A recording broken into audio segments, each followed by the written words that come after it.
Everybody, do I have the 411 for you today? Welcome to Ctrl+Alt+Delete with Lisa Duerre. And I have to be honest, the 411 is a number. It's a billion, 411 billion. Insufficient sleep has an estimated economic impact of over 411 billion each year, and that's in the United States alone. So whether you had the perfect night's sleep last night, you haven't slept at all, or you want to take a nap right now, listen in, because do I have a gift for you today? Joanna Clark is here. And Joanna, I've been wanting to do this podcast episode with you for how long? I don't even know. Welcome to Ctrl+Alt+Delete. Thank you, Lisa. I'm so happy to be here. Yeah. So everybody, Joanna and I have known each other for quite a while, but here's what I want you to know. She's my go-to when it comes to sleep. She is a pediatric sleep coach. She calls herself the sleep detective. She is somebody who, whenever I'm struggling, I can pick up the phone and call, and she's got such amazing insight. I mean, she does Facebook Lives every week to just be of service to people. And what I know with the world we're in today, that 411, 411 billion in the United States alone, we got a problem. Right. And we're not here to beat you up for not sleeping enough. That's not the goal today. The goal today is to give insights and to give you hope, because you can make a difference in your life. And I want to, I'm going to tell you why Joanna is so amazing. I have her official bio here. But before I do that, I just want to give you a little bit more insight as to why this is so important today. Okay. So drowsy driving alone is responsible for more than 6,000 fatal car crashes every year. Now, I have been guilty of rolling my window down, turning the radio up, and thinking I can just power through. And I count my blessings every day that I haven't had that problem. But I'm not going to sit here and be like, oh, I'm so well rested all the time. I got problems too, right? I want you to know that people with severe insomnia are 7 times more likely to have work-related accidents. Yes. Or And mistakes. Or mistakes. Or mistakes. Think about the code you're writing right now, everybody. Think about the projects you're running, right? And I love this example so much because how appreciative we are of the frontline workers, the nurses. Nurses working 12.5-hour shifts report committing more than 3 times as many medical errors than those working 8.5-hour shifts. And in the global world of tech, where you have different shifts going on for call centers and different shifts going on in different countries based on what's going on, we always, I'll sleep when I'm dead. It doesn't matter. I only need 5 hours of sleep. And I call bullshit. Right. I just do. So let me tell you why Joanna's here and what we're going to talk about today. I love her company so much, what she does. So she is the founder of Blissful Baby Sleep Coaching. And Joanna Clark is on a mission to ensure that no parent endures the pain of sleep deprivation, overwhelm, and relentless questioning of their self-worth, because they have a child that does not sleep through the night. As a former sleep-deprived working parent, Joanna knows exactly how frustrating and isolating it is to want what's best for her child and yet can no longer tolerate living in a sleep-deprived haze. Joanna helps sleep-deprived families get where they need to be, ... well rested. Yes. There's no need to cry it out. Easy bedtimes, peaceful nights, reliable naps, and confident parenting are yours. She provides guilt-free, gentle sleep coaching solutions using proven evidence-based methods and expert full-service support via Zoom for families all over the United States. Here's the thing about Joanna that you need to know. On top of all of that, over the past decade, she's helped thousands of families. Joanna is proud to be recognized as one of the top 200 sleep consultants in the US by Tuck, and Joanna is a 3-time contributing author and #1 Amazon bestsellers. Joanna Clark, you are so much more than a pediatric sleep coach, as I've said before. You are the sleep detective. Welcome, welcome, welcome. Thank you so much, Lisa. Yes, I was a sleep-deprived working mother. And so I know exactly what it feels like to have demands and obligations in the workplace. I was always a high performer. I loved to work and to be successful at work. And when I had my beautiful baby girl, I fully believed, because I had done all my research and my reading, and I was going to kind of have my PhD in parenting, by the time she was only 2 months old, that I would be able to figure it all out, because I'm an extremely resourceful woman and I've figured out a lot of things in my past. Why wouldn't I be able to figure this one out? Well, guess what? My baby girl was not sleeping. She was nursing all night long. She would not let my husband help at all around bedtime or naps. It was all mommy, 24 hours a day, 7 days a week. And I tried and failed to help to solve this problem. I guess you could look at it that way. Mm-hmm. And I was failing miserably. I was feeling embarrassed. I was feeling very resentful to my baby and to my husband, because like he was kind of useless and she only wanted me, and there was like nothing left of me. So because my job wanted a whole bunch of things, she wanted a whole bunch of things. He was trying to help, but it wasn't able to, and it just was a very unmanageable situation. So I absolutely know how sleep deprivation and work and the demands that a woman gets put under all come together, because you want to be a great employee, you want to be an amazing mom, and you want to be a great wife, and you have a family vision. And when the family vision is falling apart right in front of your eyes, it's pretty frightening. I'm so grateful that you just shared your own story, because here's the thing. I know women are leaving the workforce, especially in tech, at unprecedented rates. And they're Mhm. citing, when they're courageous enough to talk about it, Yes. the family needs have to get met. And they're saying childcare a lot. Okay. Right. And I understand that. I also know from my own experience and in your story, there's a level underneath it that is not being talked about. That's And right. so whether you're on the board, whether you're the CEO or you're the frontline manager, or you're actually someone who's in an individual contributor role trying to keep this all together, you need to know this is going on. Right. And one of the things you had shared with me the other day, Joanna, and I have my own story too, which I'll share, as we talk today. But I know you recently spoke to an employee resource group at one of the tech companies in Silicon Valley. Yes. And I know you were brought in to really support the working moms in that organization. So to keep it really real for our audience, what was the conversation like? What's really going on? How are women holding up right now in tech, and being parents? Okay. Well, all right. So pre-pandemic, it was already difficult. Then you add pandemic and needing to work from home and caretake your child all day because perhaps your daycare was closed, or the nanny that you had hired was, you didn't feel comfortable, um, having another individual in your home. So the problems that already existed went exponential in this past year.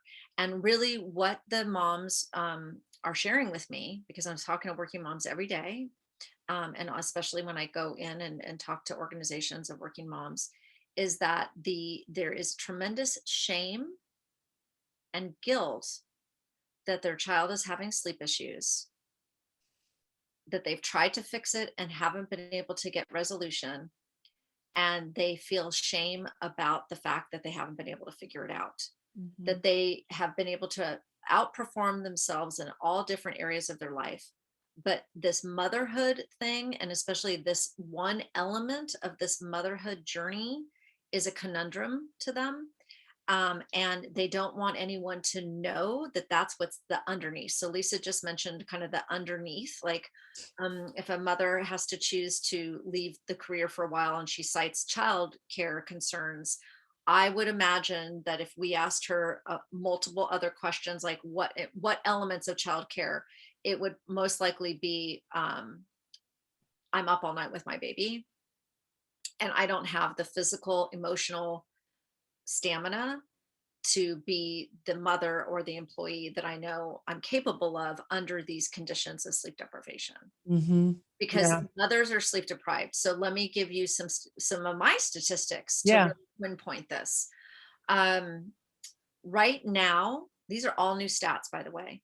Right now, it is estimated that working moms are literally working 98 hours a week between their professional and personal obligations. That's not So, surprising, and yet it's mind-blowing. right, it's exactly. But I want you to think about it, right? I mean, 98 hours a week, with probably half of that being, you're not being paid for that. I mean, Yes, this is yes. Yeah. right, but the work of mothering and caretaking is as important as any project you're doing at work as well. Now, the other statistic is that a new parent loses 44 days of 44 24-hour segments of days in the first year of their baby's life, which means that they're losing 1,056 hours of sleep in the first 12 months of their child's life. So I want you to think, let's put those two statistics together, Lisa. Yep. If you're already, if the demands of professional life and personal life, just caretaking, again, remember when I say professional and personal obligation, they literally mean your work life and your caretaking life with your child, not your social life, not your exercise life, not your exercise, not managing your marriage life, not managing, maybe if you have an elderly parent. I'm talking about professional and caretaking of a child, 98 hours a week. Now, if in that first year of life you were losing 1,056 hours of sleep because your child's not sleeping well, you can see how working moms are quite literally living in a sleep deprived, overwhelmed haze. Yes. Yeah. And it is not sustainable. And so, my big message is, having been that mom, that there is hope and help possible. Okay. That sleep, although it is a biological need that we all have, it is also simultaneously a learned skill.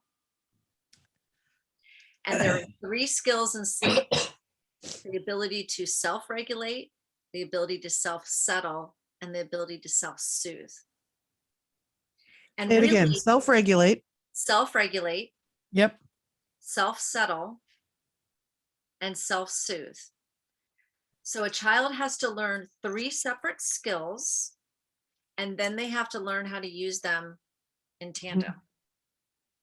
I think as adults, we need to learn that. I mean, how many people are binge watching Netflix just to fall asleep at night, or drinking alcohol, or taking sleep aids? Oh yeah. I mean, I think there's a lot of us that have never learned that, even as adults. Oh, absolutely. It's so interesting when once I'm able to help all the parents I help, and then kind of at the end when we're doing our celebration call, they're like, okay, can you help me now?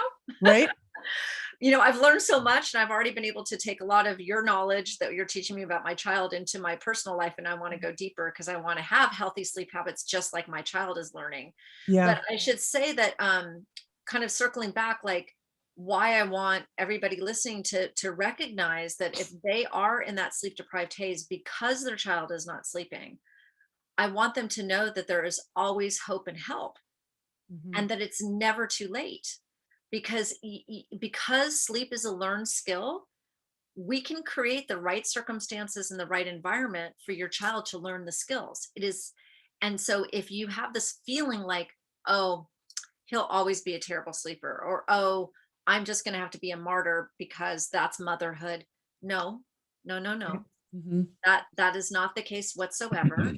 That, if you believe your child can learn how to roll, crawl, stand, walk, potty train, ride a bike, swim lessons, if you are confident that you as the parent can help your child learn all of those skills, you need to look at sleep through that same lens. You can create the right environment and circumstances for your child to learn how to self-regulate, self-settle, and self-soothe at the onset of sleep at bedtime, so they can begin to use those same skills at each arousal throughout the night, and also for naps. So it's a hopeful message, you guys. Yeah. Well, that's the thing I love about you so much. We're sharing some statistics that are, I'm trying to wake people up to say, okay, lean in. Yeah. Right. And if there's any hope, I know it's with Joanna, and excuse my leaky eye, I'm definitely having an allergy moment.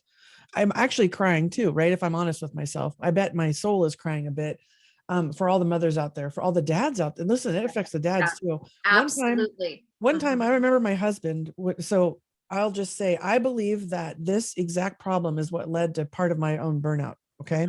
So I'll never forget, 7 years of infertility, our daughter, we finally have a healthy daughter. So blessed. Never focused on sleep. All just focused on healthy delivery. I was just like, keep this child healthy. I want this to be okay. Right. So here she comes. We don't know what we're doing. I think it was like 3 weeks in, my husband was so sleep deprived with me. He's at the hardware store and the woman says to him, "Are you okay?" Now, my husband's not one to bring his personal life into Home Depot, right? But he says, I'm not. I haven't slept this whole nurse thing. And like, who designed this? These children, like, you do this and then you burp them and then you got 20 minutes and the mom's asleep and you're trying to help. And he said he actually was just like pleading with this woman, telling him it was going to get better. And she says, "Oh, honey, it'll get better over time." And he goes, "Okay, well, how about like next week?" And she's like, "No, no, no. Like, you're in it. You're in it." And our pediatrician was like, "You guys need to get a night nurse. Like, you guys need to get some sleep." And the first time my husband was ever prescribed Ambien was when our daughter was like 4 weeks old. Mm-hmm. I mean, this is real. And we never talked about this at work, Joanna. No, we never talked about it at work. No, they don't. And Mm-hmm. there's tremendous shame. Tremendous shame. And it's because shame, and the shame is coming from two things. Number one, the shame is, why can't I figure this out? I've been able, I'm a professional, educated woman. I'm successful in all these different areas where I can problem solve. Why can I not figure this out?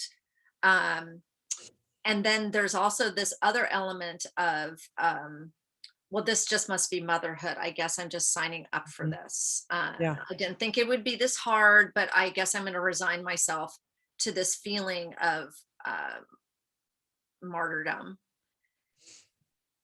And both are not true. Yeah. I'm so with you. To be true. And I think about, whenever I talk to you, one of the things I always think about is, where were you when you needed you, right? And I'll never forget when I met Joanna, everybody, we were sitting down and just, "Oh, what do you do? What do you do?" And she says, "Oh, I help, families get rest." I was like, no way. I mean, at that time, I think my daughter was 6.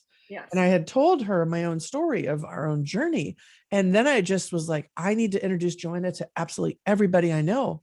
Because what you do, I think, is you actually transform families. I think you save marriages. I think the work that you do actually saves people from having heart attacks or manic episodes. I mean, when you look at sleep, which I think Ariana Huffington's done a fabulous job raising awareness, right?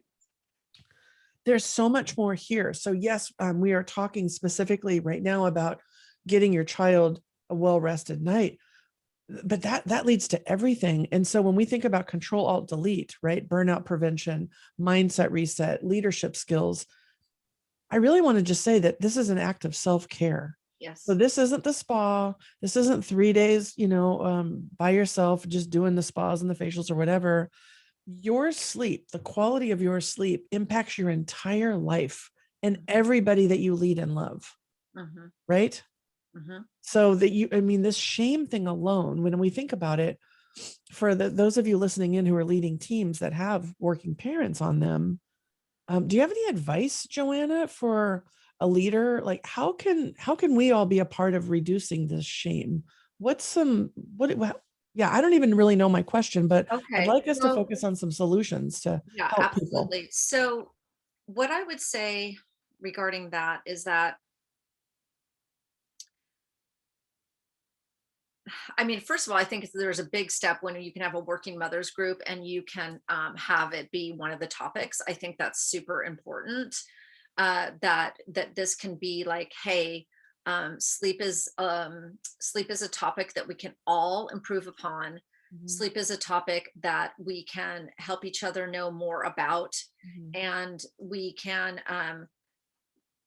get good resources to find accurate and reliable information on it. There's what a lot of moms report to me is how confusing all the material is. And so they'll Google this and they'll Google that, and then they will try multiple things, and then it almost makes things worse. So my first piece of advice would be that if you are looking to improve sleep, kind of pick your 1 or 2 resources that you're going to be following and getting advisement from, so that you can be consistent in your responses. And add the pieces of the puzzle that need to be added. Because if you're pulling in from different methodologies and different paces, it's just going to make everything much more confusing. Mm-hmm. Also, if you find that you are a working mom and you recognize that your child doesn't have those foundational skills of sleep, and that you might have to get into a situation where you have to consider sleep coaching, I want to be really clear on something. Whenever the word sleep training or sleep coaching comes out of somebody's mouth, there tends to be kind of a visceral response, Mhm. because there's this automatic assumption that if you are going to sleep coach or sleep train your baby, that means you as the mother or you as the parent, is going to let your child cry it out. That is like, you think sleep coach, sleep train, it means cry it out. And I want to be really clear on something. That is not true. Okay. That is a methodology. That is not, All roads don't lead to cry it out, is what you're saying. all roads do not Yeah. lead to try it out. It's a Mhm. methodology. So the best way I can explain this, like if you want to go on a diet, you can do paleo, you can do whole 360, you can do keto, right? Those are all methodologies Mhm. for weight loss. So with sleep coaching and sleep training, you have to look at it as a different thing, that it's nothing scary that you're doing. You're not jeopardizing your attachment to your child. In fact, if anything, you're actually going to be increasing your attachment to your child. Mhm. But basically what it is it's creating the right circumstances and the right environment for your child to learn independent sleep skills, which is to self-regulate, self-settle, and self-soothe. That's all that it is. So then you say to yourself, okay, if my child wants to create independent healthy sleep habits, there are many roads. There is cry it out as a road, but for most families, that is too intense, which is why they usually end up with me, because I believe in gentle sleep coaching. Because if you're helping your child learn new skills, you would never leave them alone. Just like when they were learning to walk, you didn't leave them alone. Just when they Mhm. were learning to swim, you didn't leave them alone, or when they're riding a bike, or when they're potty training, right? So you want to be thinking about the methodology that you might want to pursue, and then being realistic on the time frame that it would take you to reach all your sleep goals. Depending on the nature of the sleep struggles at the onset, it could take anywhere between 5 and 7 days to a month for resolution. And it also depends what your goals are, if you want Mhm. nights and naps. So there's a lot to consider. And so a lot of families need to kind of come together, and managers need to come together to recognize that if mothers are in the mode of sleep training, they might need to take some days off so that they can do it well, and they can do it once, and they can do it with grace and ease, Mhm. because it doesn't have to be hard. There's this perception that sleep coaching and sleep training is this um, arduous, difficult, drama filled, torturous Mhm. process. And it doesn't have to be that way. If you do it with the right methodology and the right support and the right pace to meet the temperament of your child, their age and stage, and your family values, it can actually be this amazing experience where you get to see your child learn these Right. Mhm. paramount skills for life. Because let me tell you, those sleep skills, self-regulate, self-settle, self-soothe, they move beyond the bedroom. When you have a 2 and 3 year old that's prone to tantrums, which is developmentally appropriate, those that are good sleepers manage their 2 and 3 year olds better, the two Mhm. and 3 year old time frame of developmental stage, because they already have this self-regulation, self-settling, and self-soothing skills. If you have a teenager that has good sleep skills, they're going to have less need to downregulate with things we don't want them downregulating with, right? Right. Yeah. Yeah. And then later, like Lisa, talked about earlier, like us as adults, like down regulating with a sleeping pill, a glass of wine, or binge watching, right? That Mhm. we haven't Mhm. really been nurturing our regulation, settling, and soothing skills for our own self to be able to get into a drowsy state. So um, there's hope, and this is the most important thing. In fact, there's another statistic that they show that sleep deprivation causes lack of empathy. And so when families are saying to me, well, I'm afraid to sleep train because I'm afraid that it's going to damage my attachment to my baby, I explain to them that your sleep deprivation is actually doing more damage to your attachment, because when you are sleep deprived, they have shown that you have less empathy. Mhm. So you have less empathy for your spouse, for your child, for your work colleagues, and you definitely, as a sleep deprived parent, have less empathy for yourself. Dude. Okay. Okay.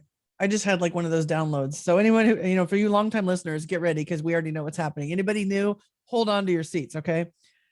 Everything you just said, from self-regulate, self-soothe. What's the third one? Self-settle. Settle. Man, I can't read my own writing. Self-regulate, self-soothe, self-settle, self-settle. Think about the conflict at work, everybody. Think about all the different moving parts. Think about all the unprecedented times. I just want you to like put yourself as those leaders in tech that you are. We all need this, right? And then you had me at lack of empathy, because burnout happens when you get really cynical. You lose your empathy. Your tank is empty. I know this. I know this with all of the leaders that I coach, the workshops that I run, the keynote presentations I do. Everybody comes up after and they're like, oh my gosh, I'm always resentful and angry, and it's showing up everywhere. And I'm always like, yeah, you're not alone. And I think we have a culture of always on, never good enough, will replace you tomorrow in tech. Then you compound that with being a parent. And so you have that same kind of mindset, that same energy you're in all the time. And then for you to say your lack of empathy for yourself, well, of course the shame comes in. Well, of course we don't talk about it. It's one more thing where I'm not good enough, right? And Exactly. then I'm not good enough. In fact, thank you, yeah, Lisa, because the moms will say this, I must be a terrible mother. exactly. Yeah. And so there's just this terrible, self-abuse of thinking that they're not a good mother, when in fact they're doing everything they can to help their baby sleep. It's just not working. Yeah. And they need to recognize that there is a different way to be looking at the problem, and that there are options. They're so in it that they believe they're just a failure.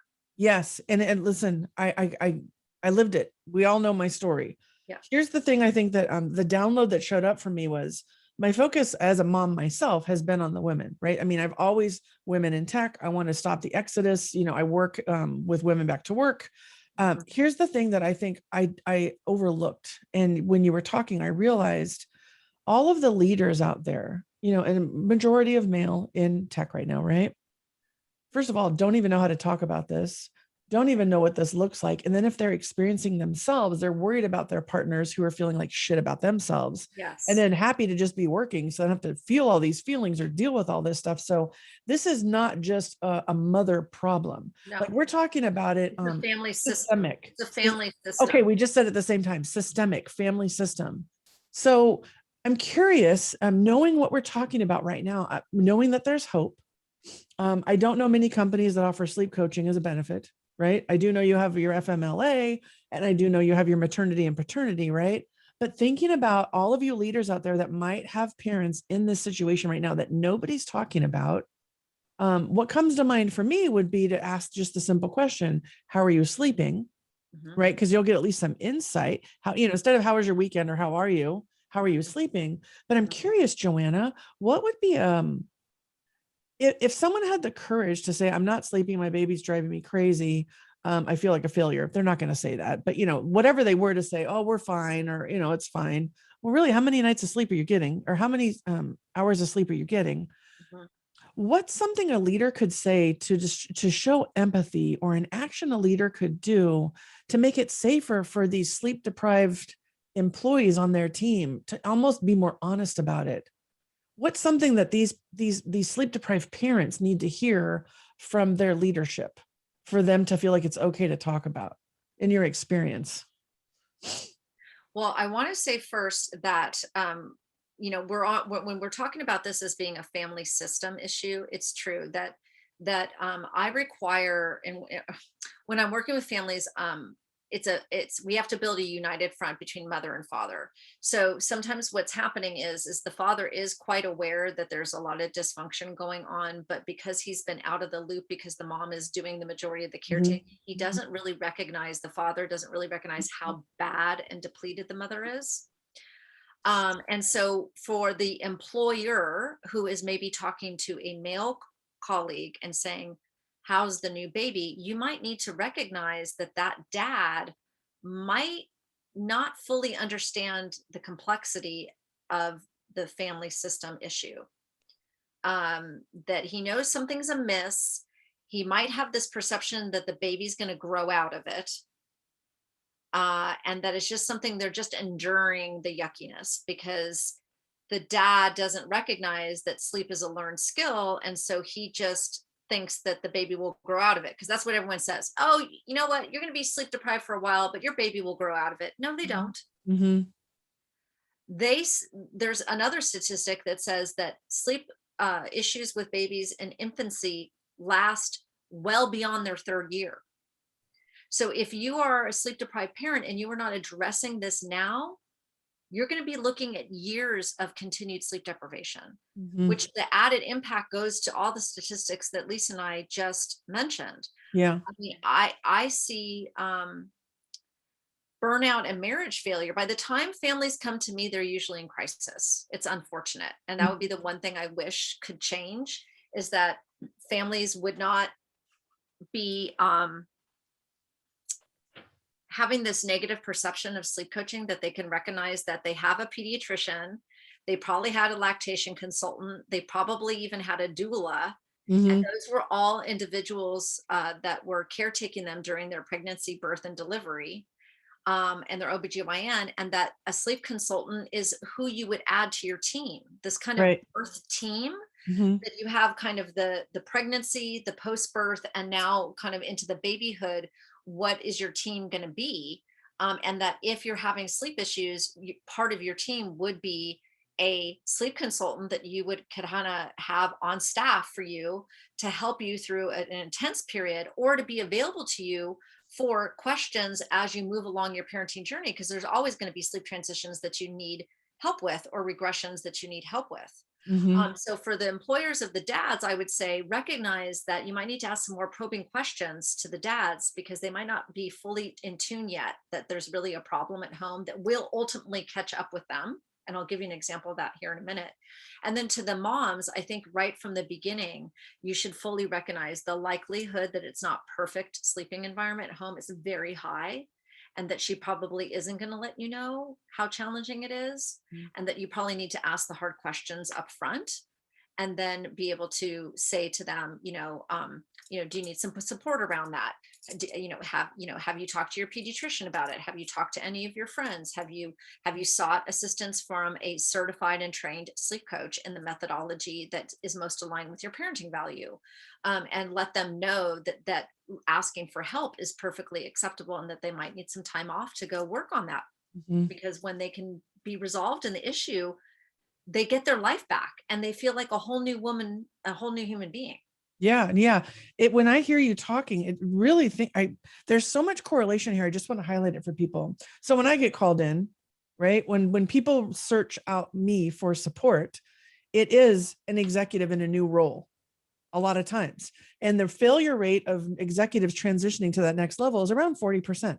Wow. So companies have figured that out. And they're like, hey, you need a third party external, somebody who's been in your shoes, who can help you, right?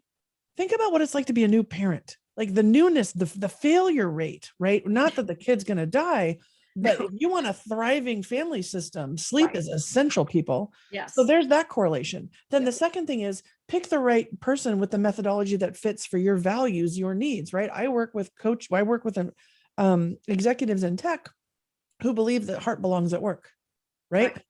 I'm not that for everybody. Right.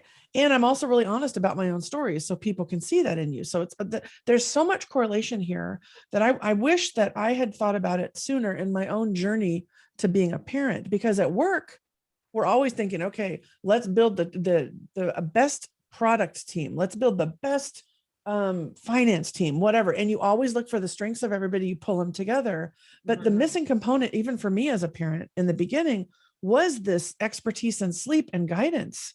I mean, Joanna, the thing we're not talking about too, that I'm just going to highlight for everybody is, this whole, it takes a village. Guess what? There's no village right now. It's very rare that people in tech have a village. Okay. You're working all the time. You're working all the time. So to have this village is not what it used to be back in the day. And I think a lot of those sleep skills you learned from mothers and grandmothers and aunties and things like that, right? And I think that's why the service that you provide, listen, I called my lactation person in the hospital, I called her auntie. because I thought, oh, she's showing me how to do this. But I think we all need an Auntie Joanna. I think we all need that sleep detective in our life, Yes. wherever our kids are. And honestly, even if you don't have kids, it's still a great consult to have to learn the sleep skills. Right.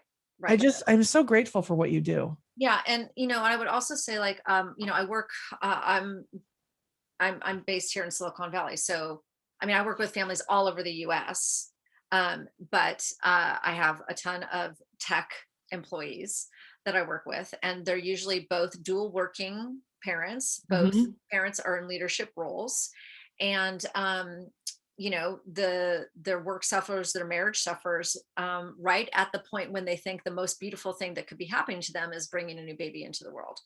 And I just finished working with a client right now that was an Apple employee, and they had tried and failed everything. And then when they came to me, they're like, "Look, we have tried and failed. I'm not even sure if this is something you could help us with." And that's something will happen, is that people will believe there's no way someone can help me. There's just absolutely not a single way that somebody could help me. And then, we were able to work together and solve all their issues, to the point that this important family trip that they had wanted to take, that now that they were vaccinated, they finally could consider taking it, to go see all their relatives, because the baby was born during COVID, and not a single relative had met this baby in five-dimensional form. And so the whole time they were afraid that they would never be able to go visit, because the thought of traveling with their child was so incredibly overwhelming that they could barely get through the day, let alone consider getting on an airplane and living with a grandparent and having the parent judge them, and all the things that happen, because you feel very judged when your child isn't sleeping well. And you get a lot of Wow. unsolicited advice. And so we got that baby sleeping, and they texted me from their trip, and they said that the baby was sleeping beautifully, and that the baby was delightful, because of course you get a new baby when your baby is sleeping through the night.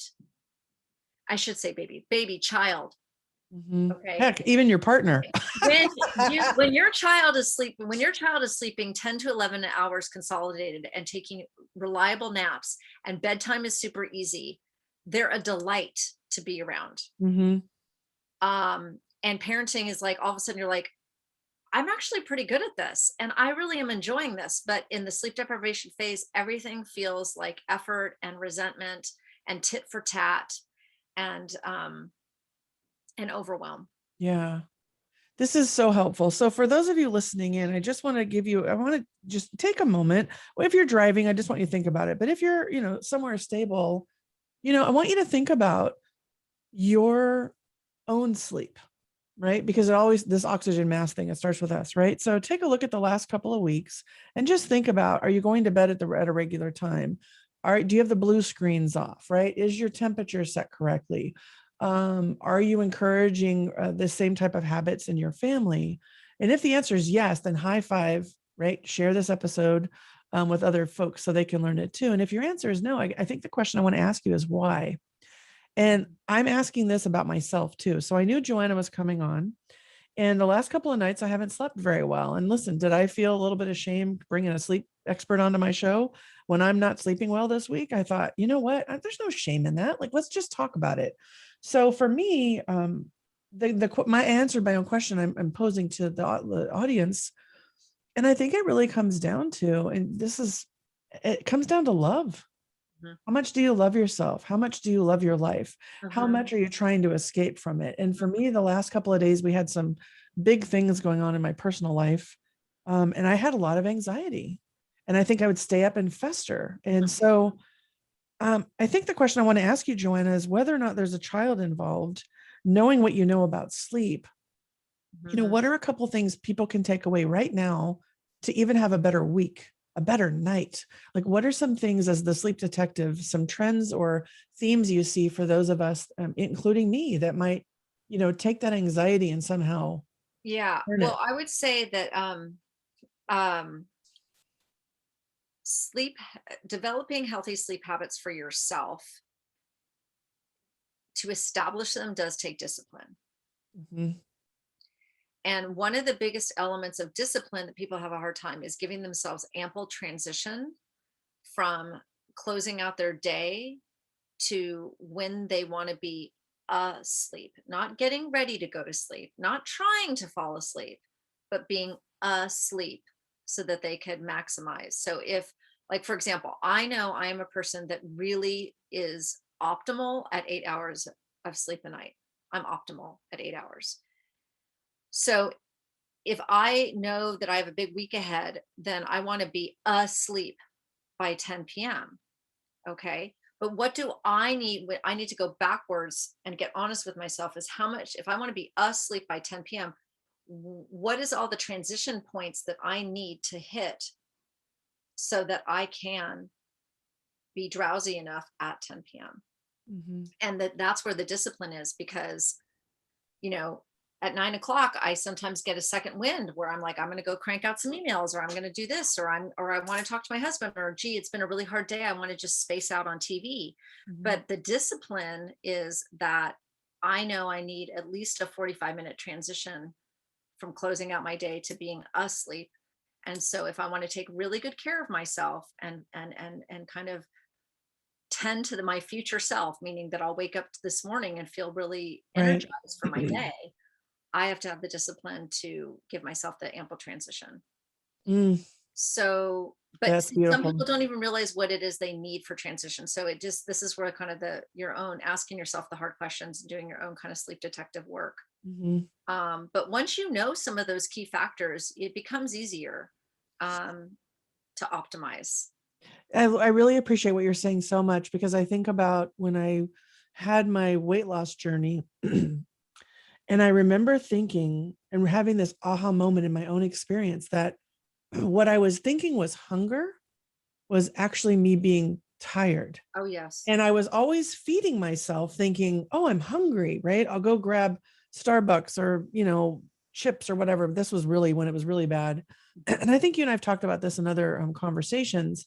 And it just blew my mind that I was inferring or interpreting my body's messages to me Mhm. that I was actually tired. And so when I actually took my medical leave for burnout, I slept so much and I felt guilty in the beginning.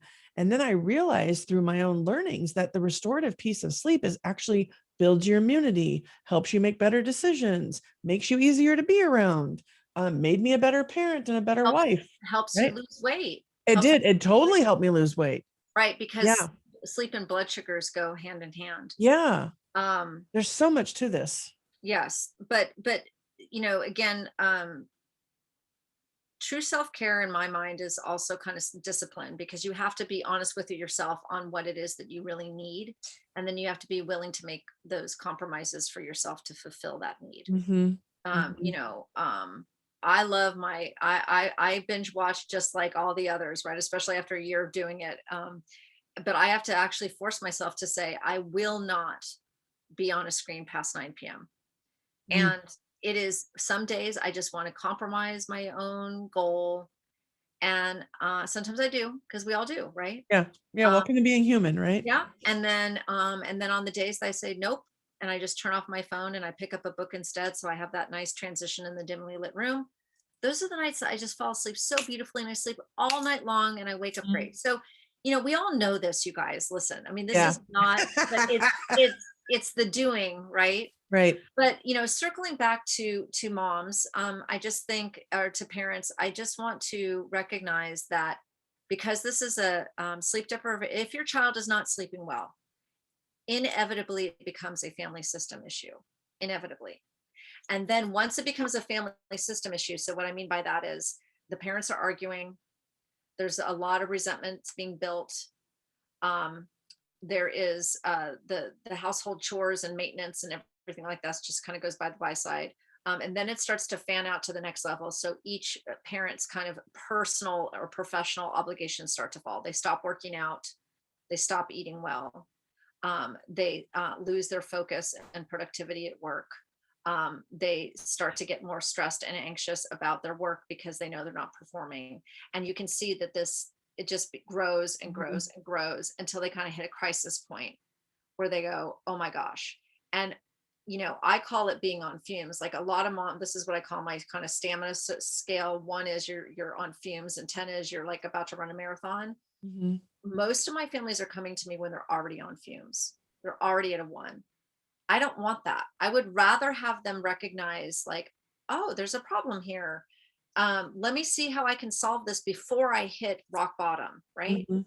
Um, and so that would be my big message. And in managers, and if you are a manager and you're thinking about this topic, to and talk with your employees, or if you're an employee yourself and you're thinking about this, ask yourself, where are you on that stamina schedule? And if you are sliding from a 5 to a 4 to a 3, and ask your spouse, because I have a lot of times where families will say to me, the dad will say, I'm in an 8, and the mom will be like, I'm at a 2, and the dad will be like, you're at a 2, and Mhm. the mom's like, you're at an 8. And there's this, I mean, talk about resentment, right? Right. So sometimes spouses don't even know where each other are, so it is a conversation to have, within the context of the marriage, how you're each doing, and then looking for solutions. I appreciate that. So listen, everybody, we could go on, and I have all kinds I think I'm going to invite Joanna back because we haven't even touched on single parents. I Yeah. mean, we haven't touched on adoptions. Like there's so much more here. What I want to say with the time that we have today is, Joanna, you offer so much free advice. I mean, you have regular Facebook lives, you share things on LinkedIn. So can you tell everybody how to find you? I think, well, Sure. let's do that. Yeah. Okay. So you can find me at Blissful Baby Sleep Coaching. So it's kind of long. So blissfulbabysleepcoaching.com. And then I'm also on Facebook and Instagram and LinkedIn. So Blissful Baby Sleep is my tags on that. And if you want to speak with me, on my website, you can go and fill out the form, and we can have a conversation about your sleep struggles. But I do Facebook Lives, I do Instagram Lives. You can submit questions in advance for hot seat coaching. All of that can be found on my website, so that you can find out how um, to have some of that one-on-one with me. Mm. And I guess my parting message would be like, there's always hope and help available, and to please recognize that it's a family system issue, and that it will end up feeding out to the rest of your life. So in order to get your life back, it starts with sleep. Indeed, my friend. Okay, so listen, everybody, right now, you're going to go follow Joanna. Anybody you want to send them to her Facebook page. She does so much. Thank you for being so giving and being of service all the time, Joanna. It's amazing. I'm constantly in my own Facebook world referring you, because every time there's so much wealth for free. So Yeah, much. yeah, exactly. Because Yeah, I really want to be the place to be, to offer accurate and reliable information. exactly. So Yeah. many moms come to me in a state of complete confusion Mm, because they've gotten their information from so many sources, like I referenced earlier. I yeah. want to be that kind of one depot, so that you can at least know, like, okay, this is a good place to come to get. Yeah. Yes. Awesome. So we're going to end with the song because we're building the playlist. And before you tell me your song, there's one thing I want to say to everybody listening. This type of video right here would make a great team meeting. This type of video right here would be an amazing resource for your employee resource groups for working parents. Okay. So if you're always like, what could I do? How could I help? I don't know where to start. Take Mhm. something like this, either listen to it and share it, but have a book club, do something here, because I'm telling you, your workforce is sleep deprived Mhm. and anxious. And I would love for any leader who's listening to figure out a way to take this conversation into their teams and to be of service. And so there's my double dog dare for the audience. Right, and don't be exactly, and don't be afraid to ask your employees these questions, right? Right. Because see, the employee is always already feeling shame, and then if you're too afraid to bring up the uncomfortable thing, that the Exactly. shame trigger, then you're just perpetuating the problem. So You are. Yeah. you have to kind of pull off that band-aid and say, how are you? Like, be curious about sleep. How are you doing? How's it going? What's inhibiting it? Is there anything I Yeah. can do to help you? Here's some resources. Hmm. Hey, I Um, heard about this great Facebook group where you can get your sleep questions answered for free. right, What? Seriously, I'm not kidding, everybody. right. Okay, so there's my double dog dare. We'll see who takes us up on it. I can't wait to see where this goes. Right. Here's my question. When we're sleep deprived and we're burning out, we are exhausted. And we all know there's songs that can lift our spirits and our mood. I mean, Joanna and I actually played a song before we got on today. Yep. So, Joanna, what's your go-to? I want to add it to our playlist. So it's an oldie but goodie. It's Mhm. by Run DMC, and it's tricky. I love it. And it just, every single time I need a pump up of energy, I just love it. So I hope that that brings you some joy. We're going to see people in tech working around with the next street to rock around. Okay. Yes. Everybody, thank you for tuning in. Thank you for putting your self-care oxygen mask on first. I applaud you all for looking at this in a much deeper, more curious way than you have been, because you've been living in a pandemic. I get it. And it's time for rest. It's time for rejuvenation. And according to our friend Joanna, it's time for some discipline, right? For ourselves. Yep. So be well, everybody. Take good care. Joanna, thank you for all that you've given today and for all that you do. I'm blessed that you're here, and I'm grateful for your time. Thank you, Lisa. Yeah. All right. Take good care, everybody.